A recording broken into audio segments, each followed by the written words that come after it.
Just a few months ago, I did a video on Unitedhealth asking if we were near the bottom. Well, it turns out not quite, because since then, the stock has lost around 20%. For the past year, it's lost about 60%. And I think this is now in deep value territory. When I turn to Flash, my AI assistant, free to use, see the link below, it suggests that Unitedhealth has a high quality score when you're assessing the quality of this business, suggesting it's 8 out of 10, and that the quantitative framework, the hypothetical quantitative framework for this business, suggests roughly 100% upside in its base case, even more in a bull scenario. So this is intriguing when I look at Unitedhealth. It even liked AI, this AI liked Unitedhealth so much that it actually called out Unitedhealth in its best ideas for a couple of weeks. So that is interesting to see. So the question is, why has it gotten so beaten up so fast? Because just in the last few days, it seems to have lost a lot of value. As always, this is not financial advice. My name is Daniel. You're watching Unrivaled Investing. So we're going to explore what's going on with Unitedhealth, why it's coming under pressure, and my thoughts on where it potentially goes from here. I'm going to jump to the short conclusion if you don't have the patience to watch the full video. But broadly, I continue to like the setup with Unitedhealth. I think it's going to earn a lot of profits over time, and relative to its current valuation, it does strike me as cheap. So it wouldn't surprise me if shareholders at this point get an attractive return. That said, it's not financial advice, and I haven't bought shares of Unitedhealth. I'll talk about why towards the end of this video. So let's discover and talk about why it's been under pressure in just the last few weeks. So literally yesterday, talked about changes to the leadership team. That means, hey, things aren't quite going right. We need to move move people around. In this case, it's the CFO. So that's a big one, saying, yeah, the CFO, John Rex, he's been with the company since 2012, CFO since 2016. He's going to get effectively demoted to strategic advisor, and they're bringing in Mr. DeVite, who's 55. They call out how Rex is 63, so suggesting maybe he goes out to pasture soon. And that DeVite, he previously was a managing director at Bain Capital. Before that, he was CFO at Anthem, so a major competitor. And so does have significant experience, running these types of businesses. I think this is also an important signal that they want to make sure any sort of billing mistakes, even fraudulent billings, are dealt with correctly. And this was also something, another headline, another cockroach in the kitchen causing the stock to go lower, which was their conversation about how they're responding to the Department of Justice investigation. Now, the way this is worded is kind of interesting, talking about proactively reached out to the Department of Justice after reviewing media reports about investigations into certain aspects of the company's participation in the Medicare program. So this is, there's headlines saying that they did some fraudulent billing in the Medicare program. And so they're saying, yeah, we're beginning to comply with formal criminal and civil requests from the department, and the company has full confidence in its practices and committed to working cooperatively with the department, i.e. previous management, because now you have a new CEO, now you have a new CFO. They may have sort of screwed the pooch. They may have, made a mistake with previous billing or maybe crossed the line. And so it's important to have new leadership. So hence the leadership announcement that says, hey, we're going to clean house. We're going to make sure it's all good. And we're getting the green light from our regulators and from the Department of Justice. I mean, that's super important. That does create the tail risk that you have some sort of lawsuit, penalty, fine that they might have to pay in the future, maybe billions of dollars. So it is important to be mindful of that this type of headline does increase the odds that there could be something like that. That said, this response is generally received in a good faith sort of way, which is when you have management that had previously run the company come out of retirement to run the company again and saying, look, we're going to do whatever it takes to make sure we comply, you're less likely to have some sort of order that breaks up the company and more a slap on the wrist. That's at least my expectation in this type of situation. Another key reason why Unitedhealth has come under pressure is because of their weak second quarter results, and where they posted guidance that is now far lower than what they previously were expecting. So this is, once again, the old CEO coming back in to say, yeah, let's reset expectations. And talking about much lower profitability, you could see it with the margins here. you could see it that their profitability has largely been cut in half. And it's not just in one segment, it's both in their insurance arm as well as in Optum, where you've seen a significant hit in margins. It is important to note, however, that revenue is still going much higher, from around 100 billion to 110 billion in the most recent quarter. So this is still very much a growing enterprise. They're still getting more premiums, charging more services provided, but the margins, the profitability that they're able to get, that they're able to squeeze out, very thin margins, effectively got cut in half. Why is it getting cut in half? A big part of it is the medical care ratio. It jumped about to 4.3%, 430 basis points year over year. So that's a big jump in terms of the margin impact. That is arguably the biggest impact that's driving this lower margins. Now, you might wonder, well, what's causing this medical care ratio to skyrocket higher? It's interesting because this is the same problem that has been called out by Oscar, which in full disclosure I own, by Centene, by Elevance, all the players in the sector. So this is not just a company-specific issue.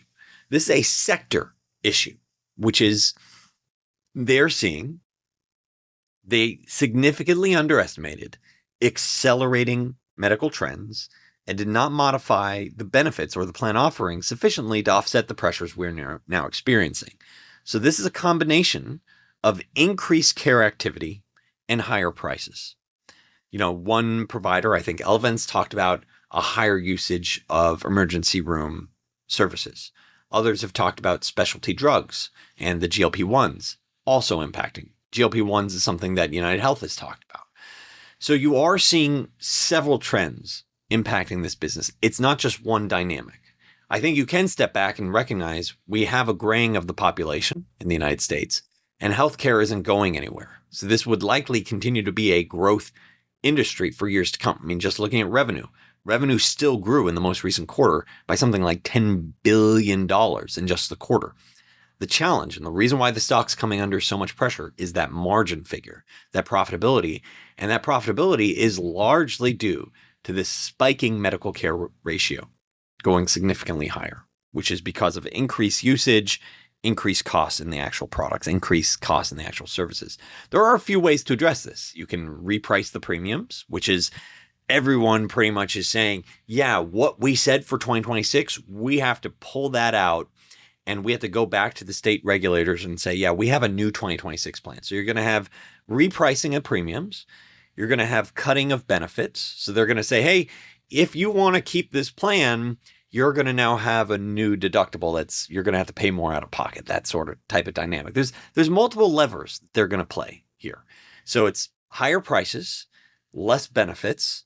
The next is conducting more audits to make sure they're not getting effectively screwed. People aren't taking advantage of the insurer, or narrowing networks to say, hey, we're only going to provide, services to the doctors, to the coverages, the providers that actually, give us the best quotes in terms of us reimbursing for certain procedures. So you're going to have all these different, and lastly, they might just say this market, this government program, it's just too hard. And they've talked about certain, government programs that they'll just exit if it's unprofitable. They say we can't make it work. So this, in my mind, broadly looks like a short-term challenge. The Department of Justice, that could be a bigger thing. So that's an uncertainty. That's sort of part of the cloud that it's in. But when I look at the whole space, this is something that's going to get worked out in one way or another in the coming years, because you're going to have that repricing. You're certainly going to have social outrage, because people are going to be like, oh my gosh, my plan price either stayed the same and I lost all these benefits. And people go really bananas when people have super deprival bias. When you take away a benefit, all of a sudden you value it a lot more. Or you're going to have the sticker shock of like much higher prices. And that sticker shock is actually compounded by the most recent spending and tax bill from President Trump and Congress that was signed into law starting in 2026, which is fewer government subsidies on the Affordable Care Act exchange. Now, there is a small chance, and there are rumors, that many of these Republicans will come back to the table and say, look, actually, many of my voters are on the ACA exchange, we need to make sure that these enhanced subsidies are actually rolled back or at least phased out versus a cliff. And that's what's currently happening. So we'll see what happens there. If that were to happen, I suspect, the ACA participants, such as Oscar, would benefit dramatically. But for something like United, you're talking about just, a piece of the business that's being impacted. With United, there's a lot of pieces here. Let me elaborate, because just one of their segments, their insurance arm, the United Healthcare arm, this is their guidance, their updated guidance for 2025. They're talking about $340 billion in revenue, talking about around $9 billion in profit. So still squeaking out that 2 to 3% margin. But it is important to recognize this is across 50 million plus people. And it's across commercial plans, it's across Medicare plans, standard Medicare, Medicaid.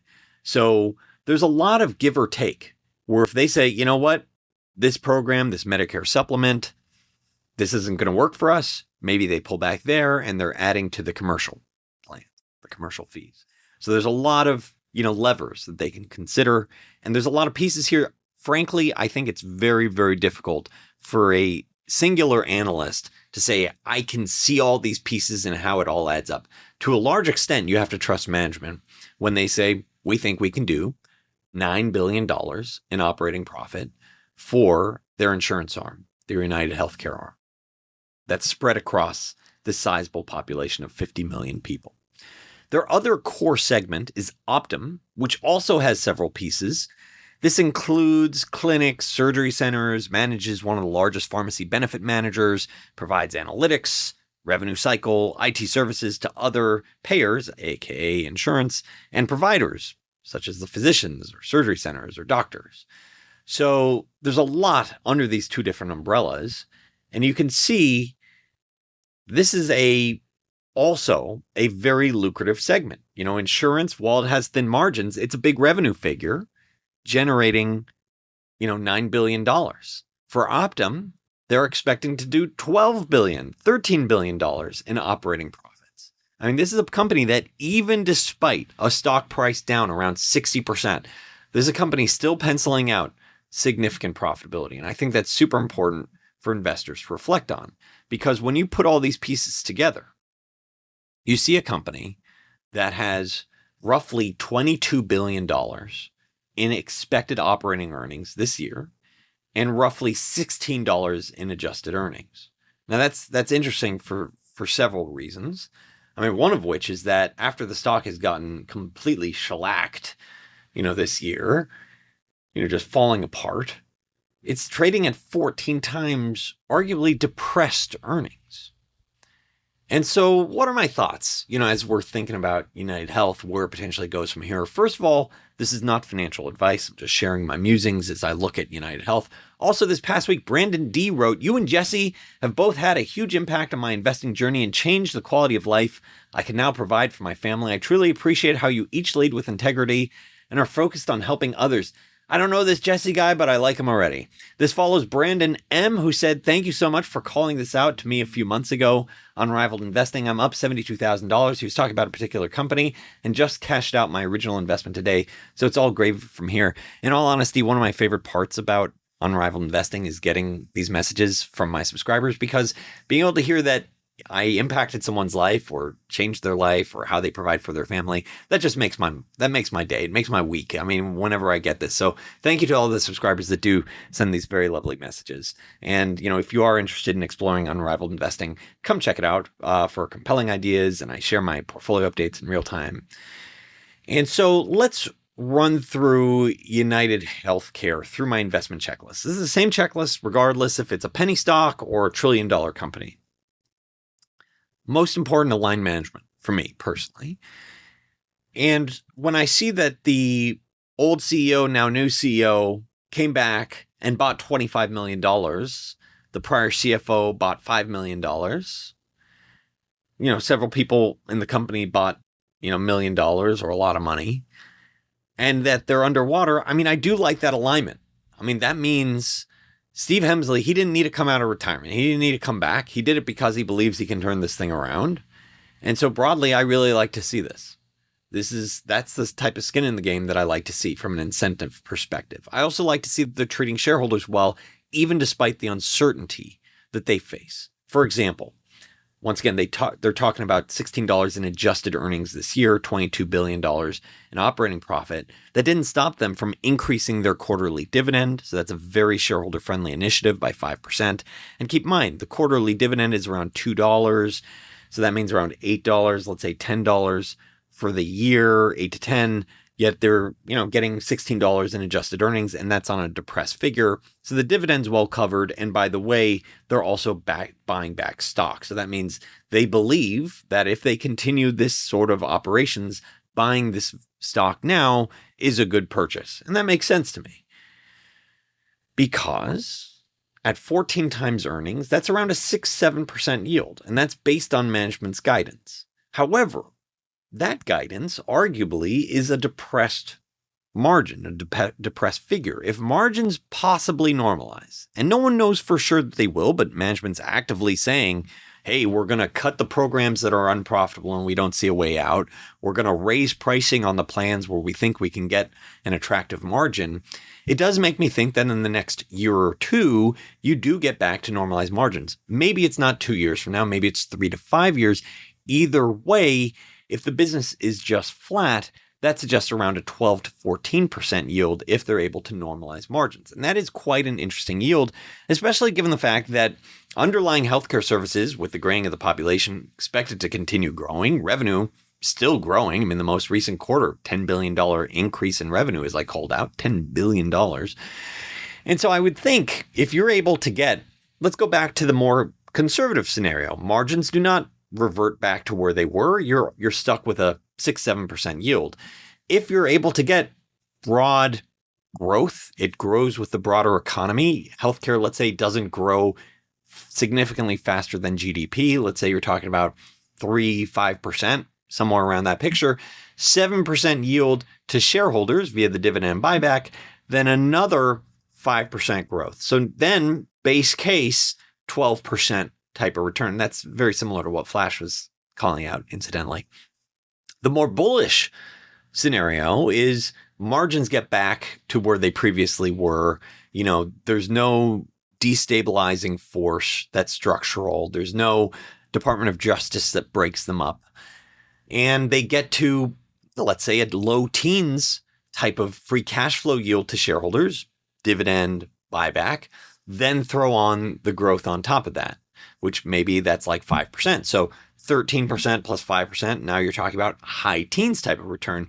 So it wouldn't surprise me when you can have a lot of value shops eager to look for bargains. They're not finding it in the latest crypto stock or quantum stock that's gone parabolic. A lot of value shops might say, wait a second, at what price does it make sense to try to catch a falling knife? And so it wouldn't surprise me if you start seeing more and more bids from value shops consider Unitedhealth. So that factors in the aligned management, the compelling valuation, the obvious growth potential.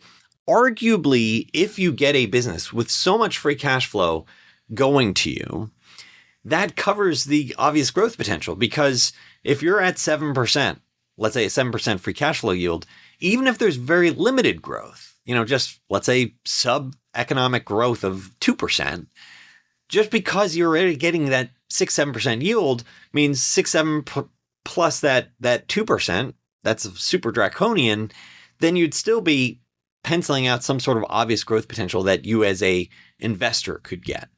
So that's how I'm thinking about this sort of framework. So it largely checks the boxes that I'm looking at in terms of the limited or no blow-up risks. That's a lot tougher to size up. The win-win dynamics, clearly there's an element of society that feels like it's not win-win, and that does give me pause. When you have, assassinations and the disturbed parts of the population, celebrate it. I personally am disgusted by that sort of behavior, but it does reflect that a lot of people feel disenfranchised by the health insurance industry, where there's been several claims that have been denied by Unitedhealth. And that's part of the reason why I'm actually, the main reason why I own Oscar is that Oscar's in a similar boat. Arguably, it's much riskier than Unitedhealth in the sense that it doesn't have all these other bets. It's less diversified. It's purely ACA at this point for the most part, 90% plus ACA market. But I do like the CEO, Mark Bertolini.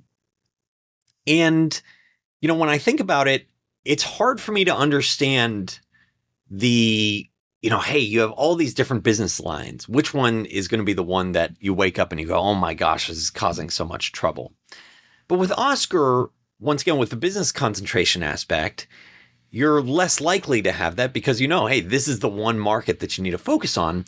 But also this other aspect, which is that Mark Bertolini, and he's talked about this, which is that their approval rates for medical treatment is much higher than Unitedhealth, and their consumer satisfaction and net promoter scores is also much, much higher.